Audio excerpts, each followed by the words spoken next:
विद्यार्थी मित्रांनो, आज आपण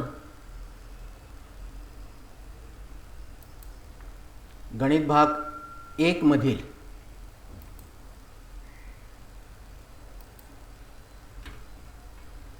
प्रकरण क्रमांक 3 अंकगणिती श्रेणी अभ्यासणार आहोत। तसं पाहिलं तर तुमच्या अभ्यासक्रमातील हे तुम्ही शिकत असलेल्या प्रकरणांपैकी अगदी नवीन प्रकरण आहे। या प्रकारचा कोणताच घटक यापूर्वी तुम्ही अभ्यासलेला नाही, परंतु तो अतिशय सोपा असा आहे। या प्रकरणामध्ये तुम्ही वेगवेगळे घटक अभ्यासणार आहात। पहिल्यांदा आपण अभ्यासणार आहोत क्रमिका म्हणजे काय, त्यानंतर त्या क्रमिकेतील पदांना काय म्हणायचे, लगतच्या दोन पदांमध्ये असणाऱ्या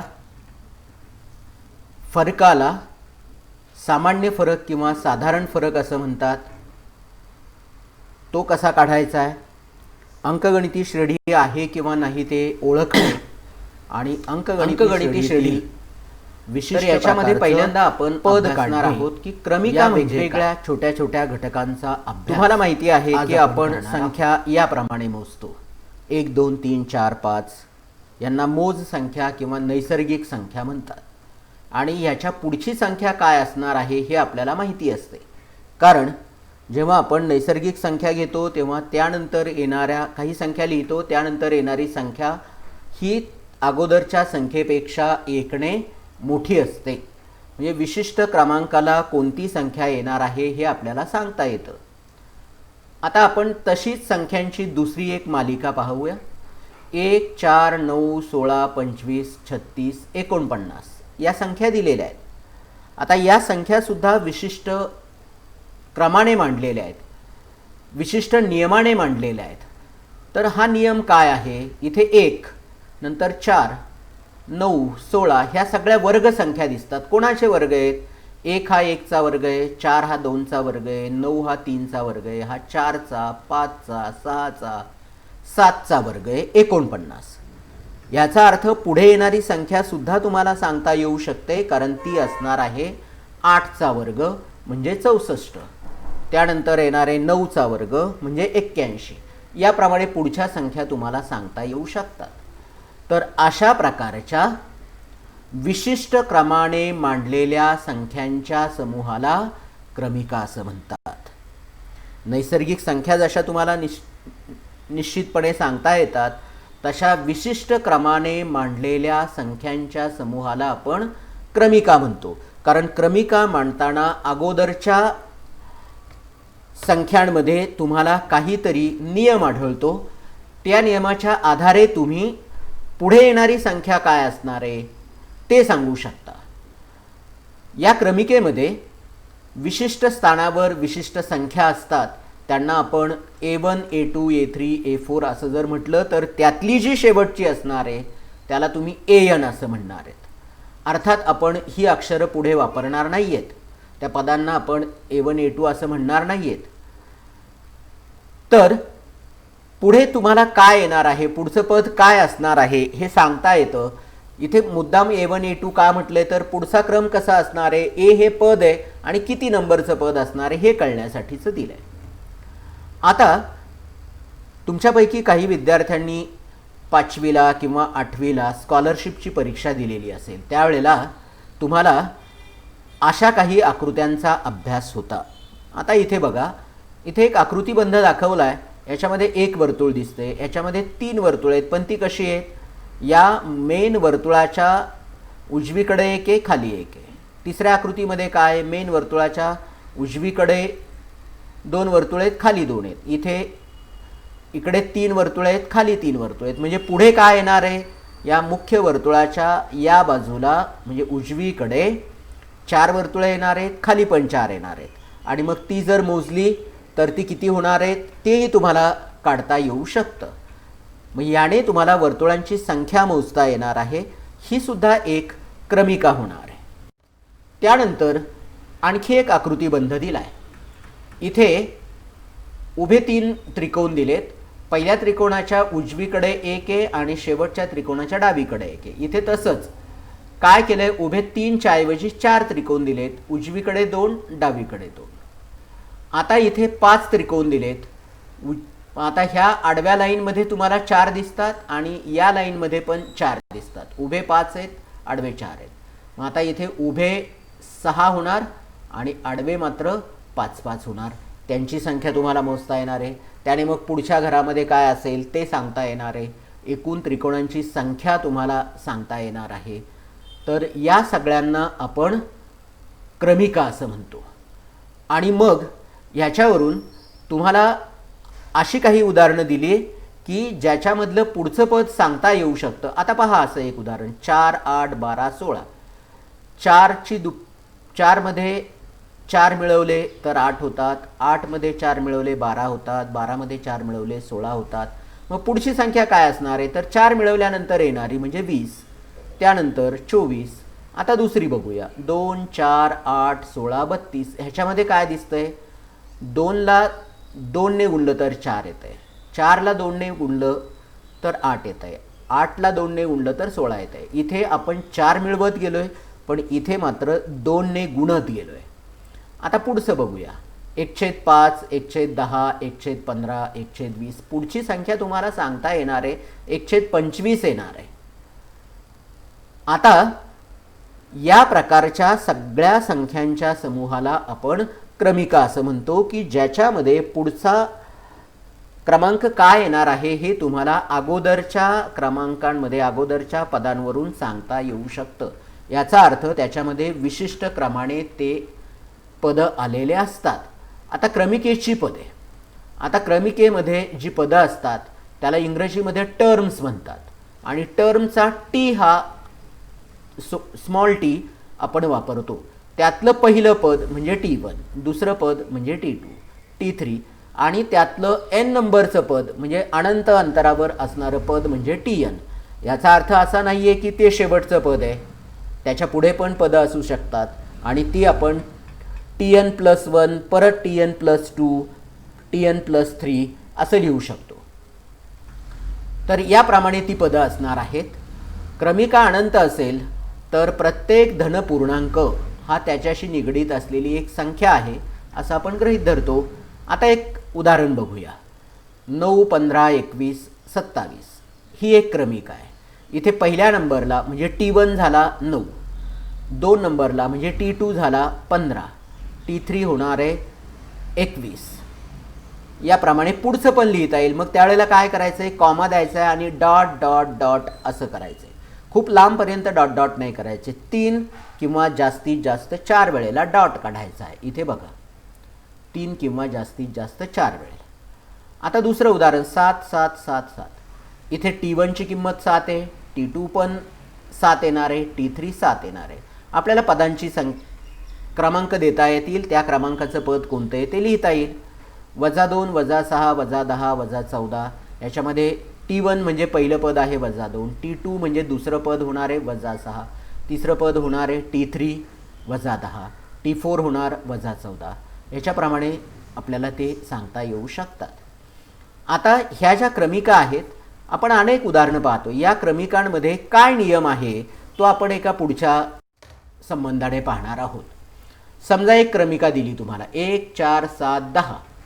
या क्रमिकेचा जर विचार केला आपण तर 1 मध्ये 3 मिळवले तर 4 मिळतो, 4 मध्ये 3 मिळवले तर 7 मिळतात, 7 मध्ये 3 मिळवले तर 10 मिळतात, 10 मध्ये 3 मिळवले तर 13 होणार आहे, 13 मध्ये 3 मिळवले तर पुढे 16 होणार आहे.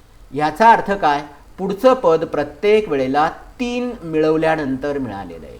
याचा अर्थ पहिल्या पदापेक्षा दुसरं पद 3ने मोठं आहे, तिसरं पद पुन्हा 3ने मोठं आहे आणि प्रत्येक ठिकाणी तुम्हाला एक विशिष्ट संख्या, तीच संख्या म्हणजे स्थिर संख्या मिळवावी लागते म्हणजे पुढचं पद मिळतं.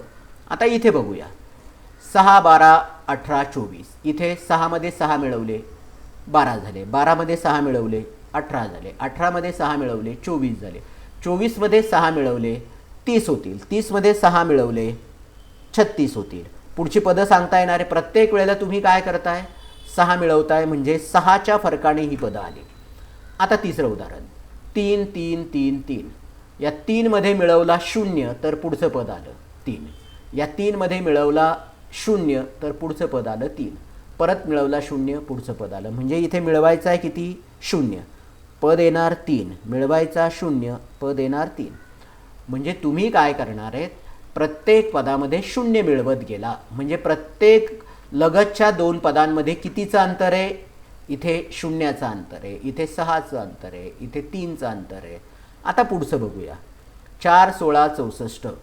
आता 4ला 4ने गुणलं तर 16 आले, 16ला 4ने गुणलं तर 64 आले, 64ला 4ने गुणलं तर इथे येणार आहेत 128. मग आता हे ज्या संख्या येणार आहेत ह्या संख्या विशिष्ट क्रमाने येणार आहेत. 4ने गुणल्यानंतर येणार आहेत, 4ने गुणल्यानंतर येणार आहेत. बरोबर. आता हे उदाहरण बघूया. -1 वजा 1.5 वजा 2.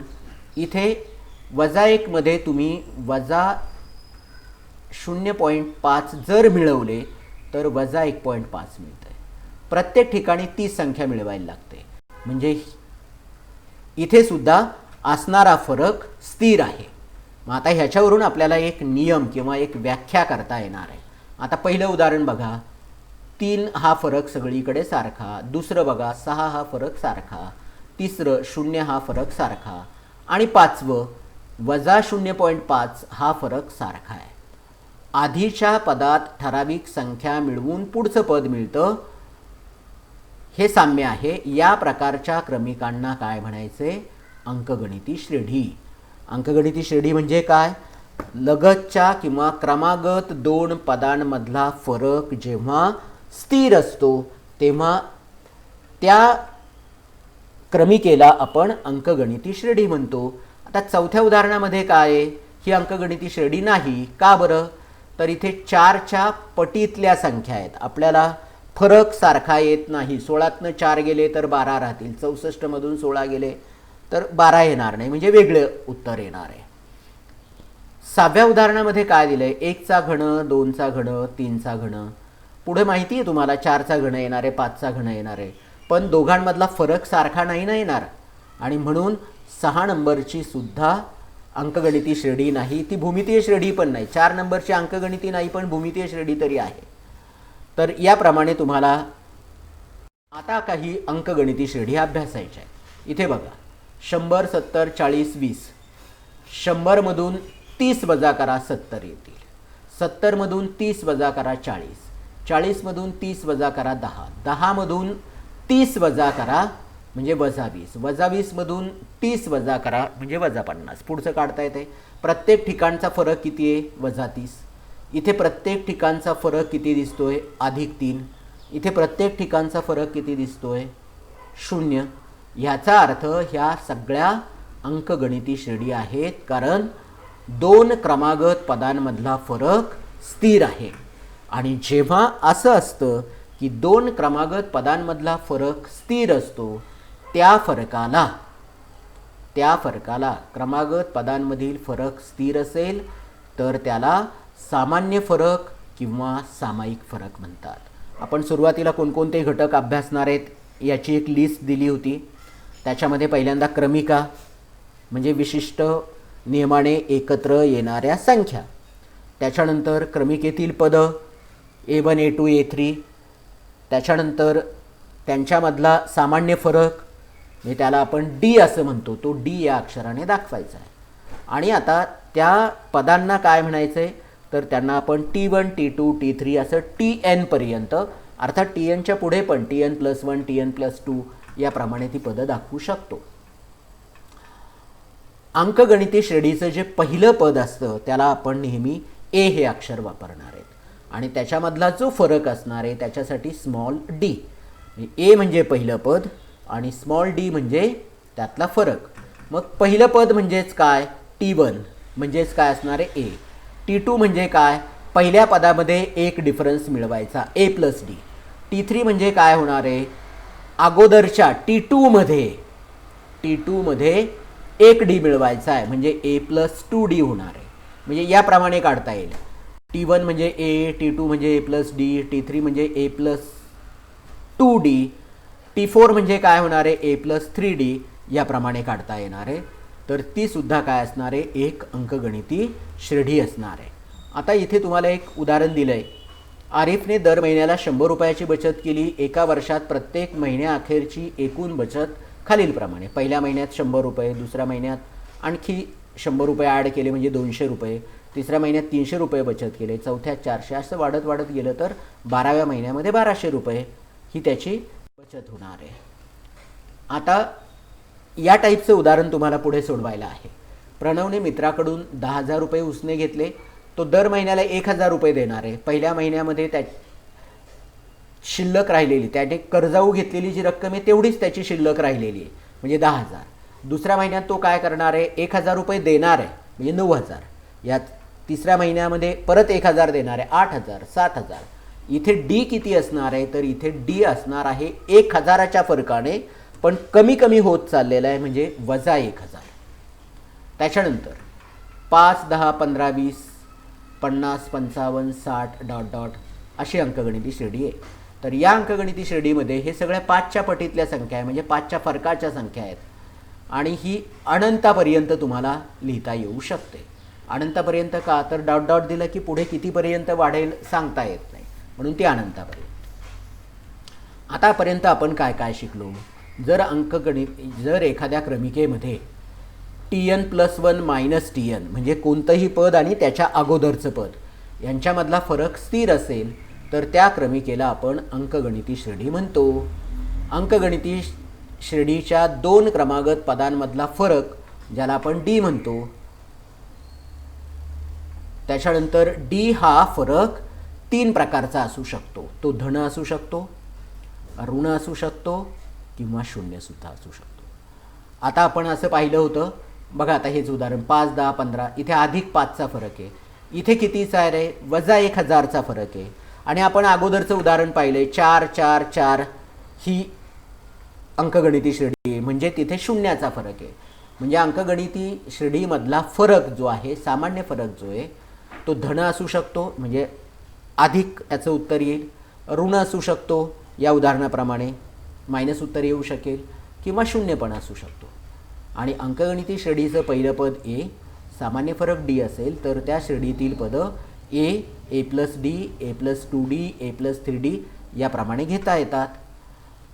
आणि आता इथे तुम्हाला असं म्हटलंय शांत अंकगणिती श्रेणीचं एक आणि अनंत अंकगणिती श्रेणीचं एक उदाहरण लिहा. शांत याचा अर्थ ती अंकगणिती श्रेणी संपणार आहे. उदाहरणार्थ 4च्या पटीतील 2 अंकी संख्या. मग 4च्या पटीतल्या 2 अंकी संख्या म्हणजे पहिली 2 अंकी संख्या आहे 10 पण ती 4च्या पटीत नाही, नंतरची आहे 11 पण ती 4च्या पटीत नाही. मग पहिली संख्या येणार आहे 12, नंतर येणार 16, नंतर येणार 20, 24 याप्रमाणे. आणि आता 2 अंकी असणारी संख्याच आपल्याला विचारात घ्यायची म्हणजे त्यातली शेवटची जरी 99 असली तरी ती 4च्या पटीत नाही, 98 असली त्या अगोदरची तरी 4च्या पटीत नाही, 97 4च्या पटीत नाही, मग 96. तर ह्यांना म्हणायचं आहे शांत प्रकारची अंकगणिती श्रेणी. आणि अनंत अंकगणिती श्रेणी म्हणजे काय, तेच उदाहरण 4च्या पटीतील संख्या. मग तिथे सुरुवात कुठून होणार आहे, 4 पासून होणार आहे आणि त्याला शेवट येणार आहे का, नाही येणार. याला म्हणायचे अनंत अंकगणिती श्रेणी. तर याप्रमाणे आपण ते पाहिलंय. आता तुम्हाला इथे काही सोडवलेली उदाहरणं पण दिलेली आहे. हा थोडासा डिस्क्रिप्टिव्ह जरी असला तरी पटकन लक्षात येणारा आणि तुम्हाला त्या उदाहरणांचा अभ्यास करत गेल्यानंतर कळणारा भाग आहे.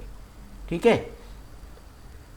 5, 12, 19, 26 या अंकगणिती श्रेणी या क्रमिकेमध्ये आपल्याला अंकगणिती श्रेणी आहे किंवा नाही ते ओळखायचं. अशा प्रकारचे प्रश्न पुढे सराव संचामध्ये आहेत.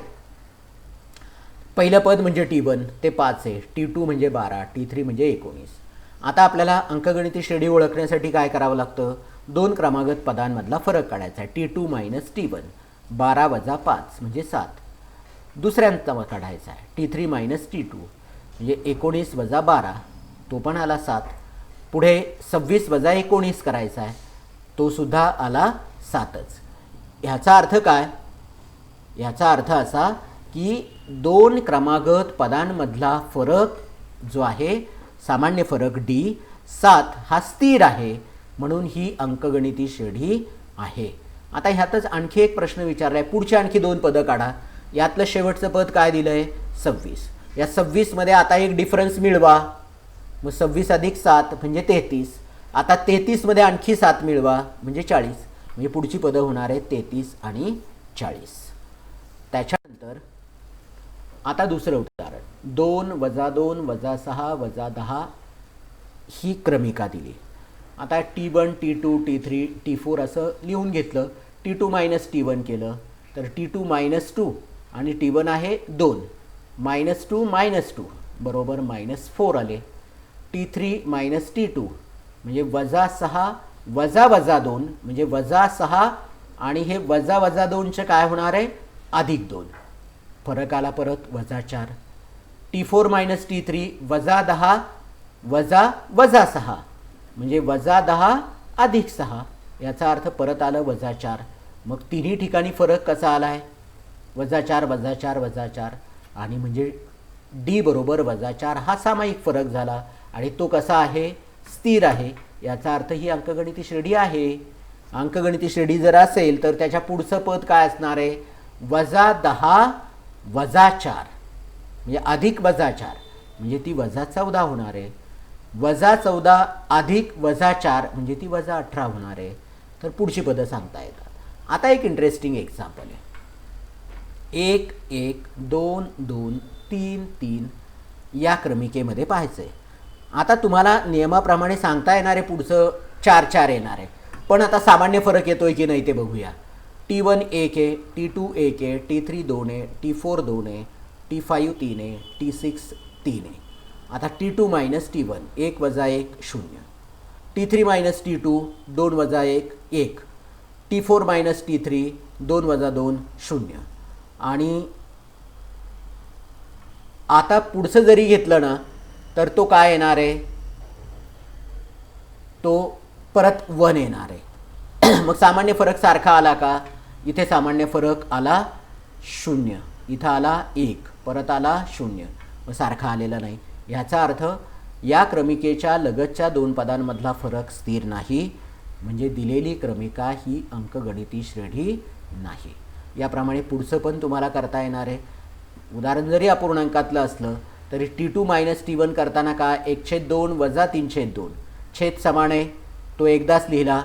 मग 1 वजा 3 म्हणजे वजा 2 म्हणजे वजा 2/2. याचा अर्थ वजा 1 आलं उत्तर. आता T3 मायनस T2 करूया. वजा 1/2 वजा 1/2 छेद समान आहे, वजा 1 वजा 1 म्हणजे वजा 2/2. याचा अर्थ परत आलं वजा 1च. यातलाही फरक आला आहे वजा 1 म्हणजे सामान्य फरक D स्थिर आहे. याचा अर्थ ती क्रमिका आहे. क्रमिका असेल तर पुढचं पद काढता येईल, नसेल तर पुढचं पद काढता येत नाही. आता आणखी एक प्रकारचं उदाहरण तुम्हाला विचारलं जातं. ते म्हणजे पहिलं पद तुम्हाला दिलं आहे, त्याला आपण A म्हणतो. सामान्य फरक D दिलेला आहे आणि पुढची 4 पदं त्यानुसार पहिली 4 पदं काढायची. आता पहिलं उदाहरण बघूया. A बरोबर वजा 3 D बरोबर 4 यावरून A म्हणजेच T1 वजा 3 आला. T2 म्हणजे काय? T1मध्ये 1 D मिळवायचा आहे म्हणजे वजा 3 अधिक 4 म्हणजे 1. T3 म्हणजे काय? अगोदरच्या पदात म्हणजे T2मध्ये 1 D मिळवायचा आहे. याप्रमाणे काढता येतं. किंवा T3 म्हणजे काय? A प्लस 2D याप्रमाणे पण काढता येतं. कॅल्क्युलेशन बदलेल पण पद तेच येणार आहे. 1 अधिक 4 म्हणजे 5. T4 म्हणजे काय? T3मध्ये 1 मिळवा. T3 आला आहे 5, 5मध्ये 4 मिळवा 9 म्हणजे अंकगणिती श्रेणी होणार आहे वजा 3 1 5 आणि 9. याप्रमाणे ती अंकगणिती श्रेणी होईल. आता दुसरं उदाहरण बघूया. A बरोबर 200 D बरोबर 7. मग A बरोबर T1 बरोबर 200. T2 बरोबर काय? T1 प्लस D म्हणजे 200 अधिक 7 207. T3 म्हणजे काय? T2 प्लस D म्हणजे 207 अधिक 7 214. पुढे T4 म्हणजे काय? T3 प्लस D म्हणजे 214 अधिक 7 221. म्हणजे याप्रमाणे अंकगणिती श्रेणी लिहिता येणार आहे. 200 207 214 221 याप्रमाणे तुम्हाला पुढे अंकगणिती श्रेणी लिहिता येतील. आणखी एक उदाहरण, ए बरोबर -1, डी बरोबर मात्र -1/2. ए म्हणजे T1 तो तसाच येणार आहे. T2 म्हणजे T1 प्लस डी, -1 अधिक -1/2 म्हणजे -1 -1/2. लसावी घेतला 2, तिरकस गुणाकार केला, 2ने -1ला गुणलं तर ते आले -2 आणि यांचा तिरकस गुणाकार केला तो आला -1 म्हणजे -3/2. नंतर T3 बरोबर काय, T2 प्लस डी, मग T3 आला आहे तुमचा -3/2 अधिक -1/2, मग छेद परत समान आला आणि -3 -1 म्हणजे -4/2 म्हणजेच -2. त्याच्यानंतरचं पद घ्यायचं आहे. T4 म्हणजे काय, T3 मध्ये डी मिळवा म्हणजे -2 आणि अधिक -1/2 म्हणजे -2 -1/2 म्हणजे -5/2.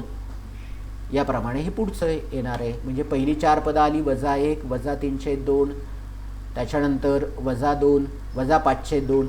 थोडक्यात जर विचार केला तर -1 नंतर -3/2 म्हणजे -1.5 आहे, नंतर -2 हे -2.5 आहे याप्रमाणे.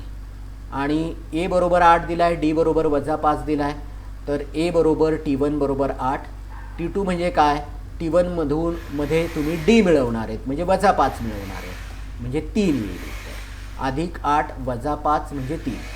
T3 म्हणजे काय असणार आहे, T2 प्लस डी म्हणजेच 3 अधिक -5 म्हणजे -2 आणि T4 म्हणजे T3 प्लस डी -2 अधिक -5 म्हणजे -7. म्हणजे अंकगणिती श्रेणी येणार आहे 8 3 -2 -7 याप्रमाणे. तर अशा प्रकारे हे सगळा याचा थेरॉटिकल पार्ट आणि पुढची पदं कशी काढायची हे आपण पाहिले. पुढच्या व्हिडिओमध्ये आपण सराव संच 3.1 मधली उदाहरणं कशी सोडवायची ते अभ्यासणार आहोत. आज घरी काय काय करायचं आहे, आता जे मी घेतलेलं आहे त्या भागामधून तुम्ही सॉर्ट करून व्याख्या लिहायच्या आहेत. क्रमिका म्हणजे काय, सामान्य फरक म्हणजे काय, त्याच्यानंतर अंकगणिती श्रेणी म्हणजे काय आणि ती कशी ओळखायची, अंकगणिती श्रेणीतील फरक कसा असू शकतो, धन असतो ऋण असतो किंवा मग तो फरक शून्य पण असू शकतो. आणि अंकगणिती श्रेणीचं पहिलं पद ए व सामान्य फरक डी असेल तर अंकगणिती श्रेणीचे पहिली 5 पदं काढा किंवा पहिली 4 पदं काढा. या प्रकारचं उदाहरण तुम्हाला विचारलं जाऊ शकतं.